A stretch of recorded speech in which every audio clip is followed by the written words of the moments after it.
Three lines are given by r is equal to lambda I cap. Lambda is any real number. R is equal to mu I cap plus j cap. Mu is any real number, and r is equal to nu I cap plus j cap plus k cap, where nu is any real number.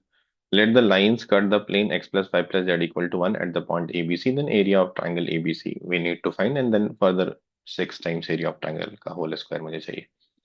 तो अभी पहला line जो है वो आपका r equal to lambda i cap है, मतलब इस पे जो भी कोऑर्डिनेट होंगे वो लैम्डा 0 0 फॉर्मेट का होगा, ये एक्स एक्सिस पे कहीं लाई करेगा। दूसरा लाइन जो है वो r equal to mu times i plus j format का है, इस पे जो भी लाइन होंगे उनका कोऑर्डिनेट म्यू म्यू 0 फॉर्मेट का होगा, ये कहीं ना कहीं एक्स वाई जेड प्लेन पे लाई करेगा, एक्स वाई प्लेन पे लाई करेगा, इसमें के कैप नहीं है।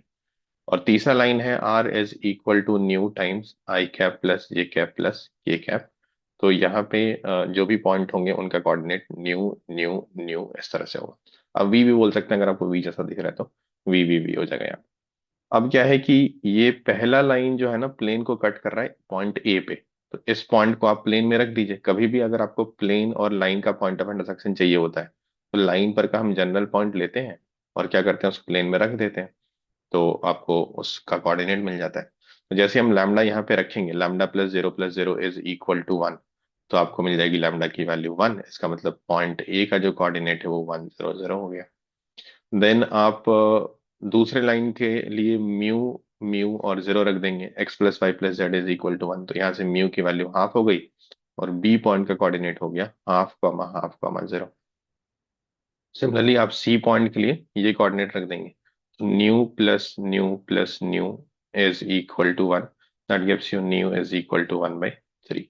यहाँ से सी पॉइंट की कोऑर्डिनेट हो गई 1/3 1/3 1/3। तो आपको क्या चाहिए, एरिया ऑफ ट्राइंगल एबीसी ही तो चाहिए। Del is area of triangle ABC. तो 3D में एरिया ऑफ ट्राइंगल के लिए हम क्या करते हैं, हमेशा क्रॉस प्रोडक्ट की ओर जाते हैं। तो हम cross product of any two vectors लिख सकते हैं, A B cross A C, A B cross B C, ऐसा कुछ आप लिख सकते हैं। क्रॉस प्रोडक्ट के लिए आप क्या यूज करते हैं, डिटर्मिनेंट यूज करते हैं। तो मॉडुलस ऑफ डिटर्मिनेंट ऑफ, तो इस वेक्टर की मैग्नीट्यूड लेनी है हमें, इसलिए हमने दो बार लगाया, एक मैग्नीट्यूड के लिए एक डिटर्मिनेंट के लिए। तो i J k along the first row. Then A B vector आप कैसे निकालेंगे, आपको ए का कोऑर्डिनेट मालूम है, बी का कोऑर्डिनेट मालूम है। तो we know that A B vector is initial final का पोजीशन वेक्टर माइनस इनिशियल का पोजीशन वेक्टर। तो डिफरेंस कर लीजिए आप, तो हाफ माइनस वन कितना हो गया आपका, माइनस हाफ हो गया। Than half minus zero and half zero minus zero, तो जीरो हो गया।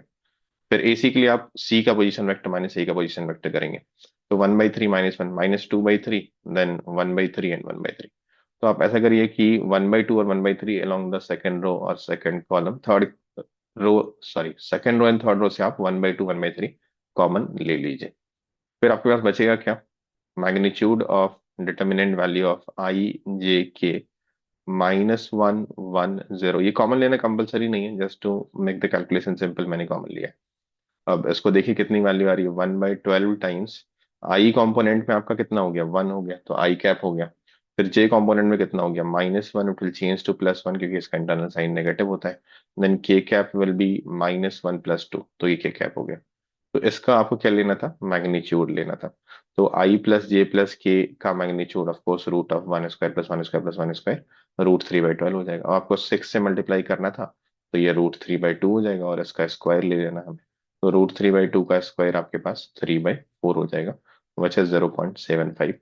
तो 0.75 जो है इसका आंसर होना चाहिए, यही आंसर आपका गिवन है, 0.75।